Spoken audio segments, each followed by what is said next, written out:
Hey everybody, Brett Rice, Core Vision Financial Group, coming to you today with another video in our continuing financial education series where we talk about different financial topics. Today we're going to talk about budgeting, how to get started in budgeting.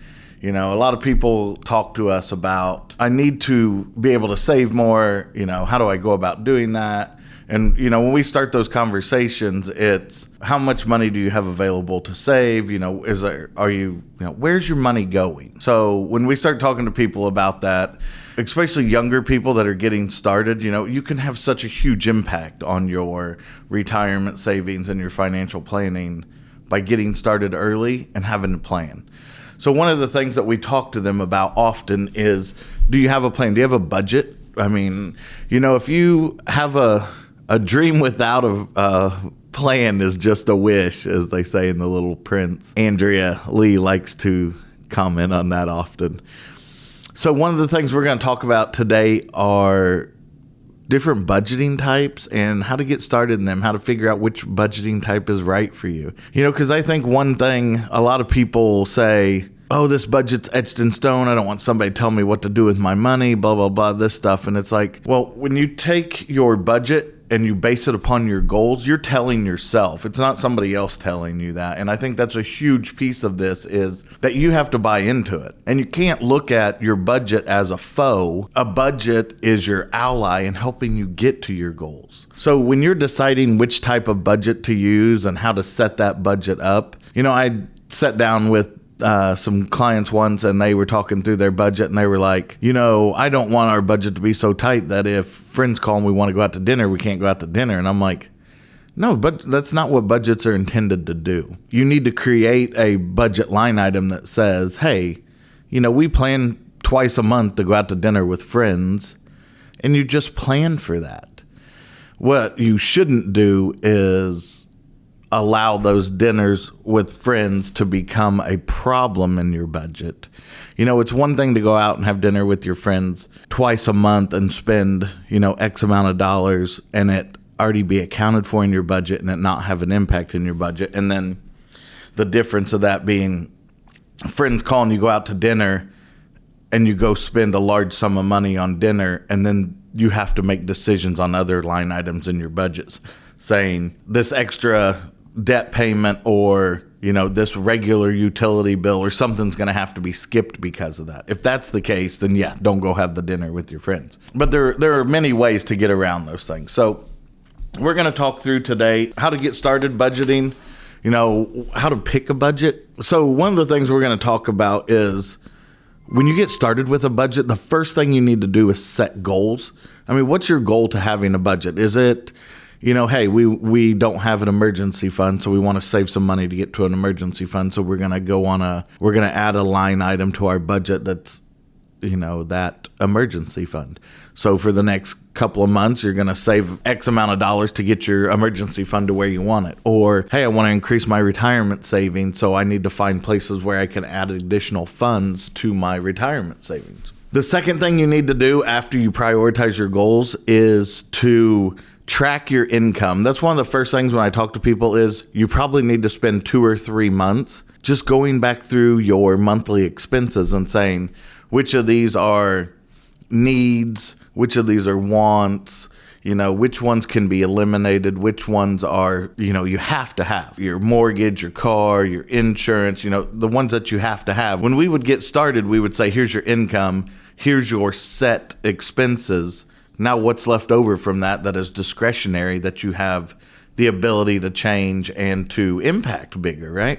First is understanding that and tracking your income and expenses. Because a lot of times people will say, I don't know where all of our money is going. So one of the first things you have to do is figure that out, is say, okay, look, we've spent, 2, 3, 4 months tracking our income and expenses. Now we have a real good idea where it goes. Hey, we overspend at Walmart. I'm putting a lot more money in gas than I thought I was, or, whatever that is. Youth sports, dinner with friends, whatever those things are. But once you have that understanding, then you understand the impact that those expenses have on your monthly budget. I think you're really starting to get somewhere, because then you're more aware of when you spend that money, what kind of impact it's having on your monthly budget.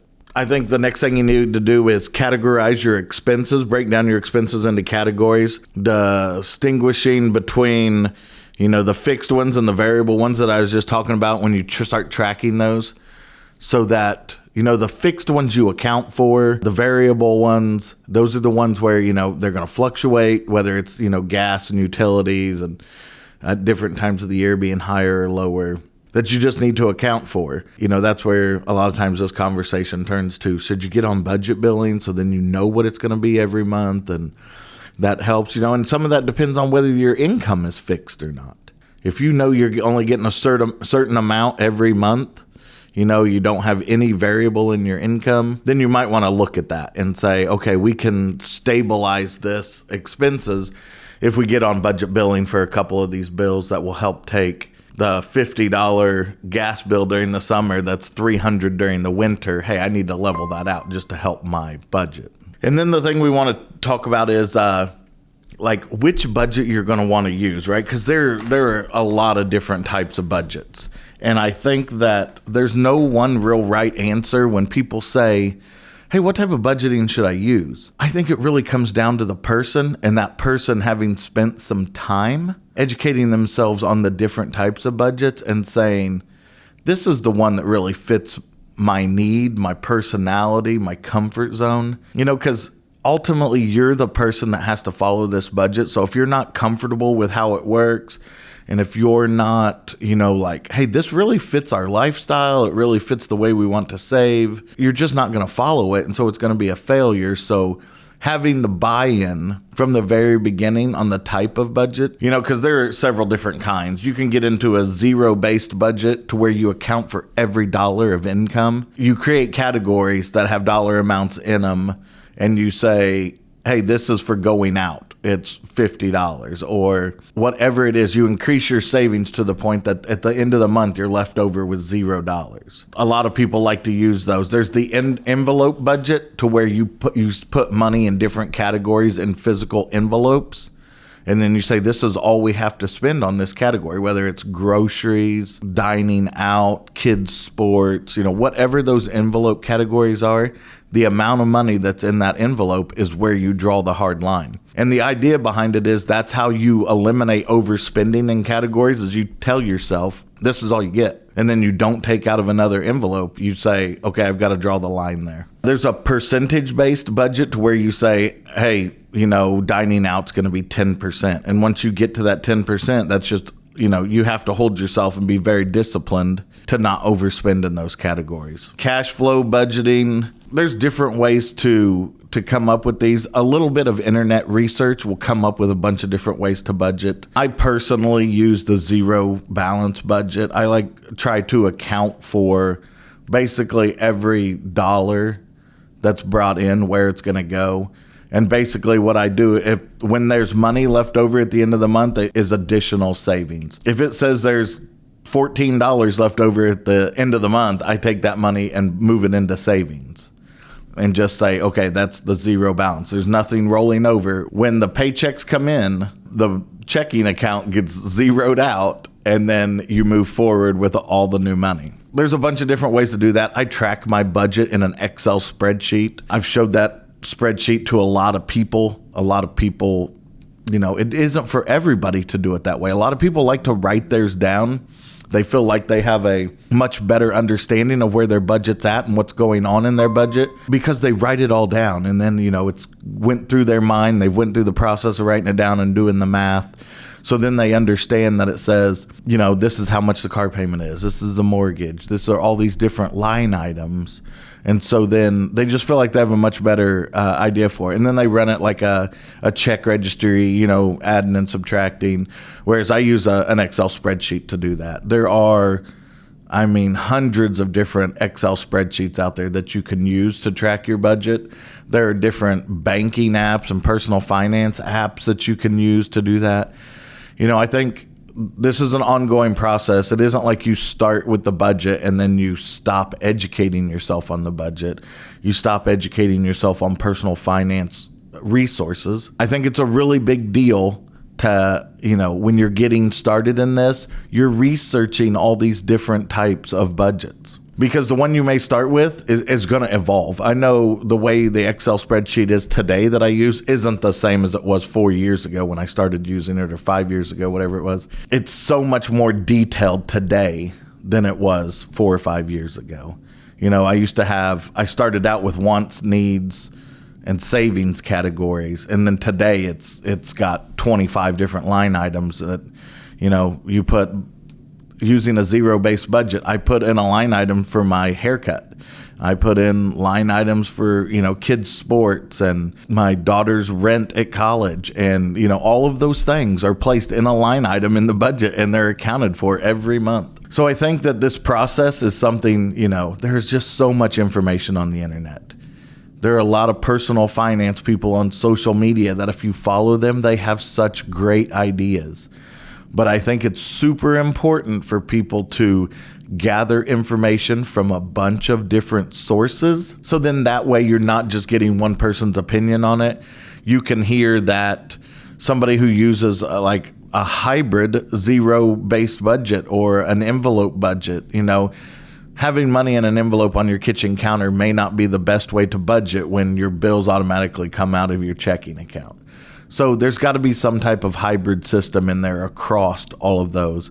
But I think the biggest point is educating yourselves and figuring out what are you the most comfortable with?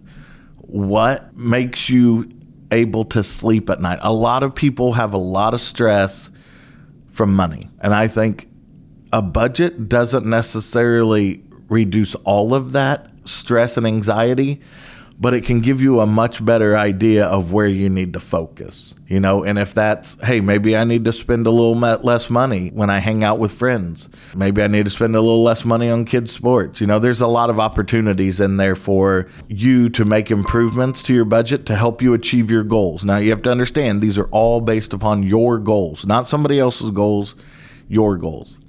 And that's huge.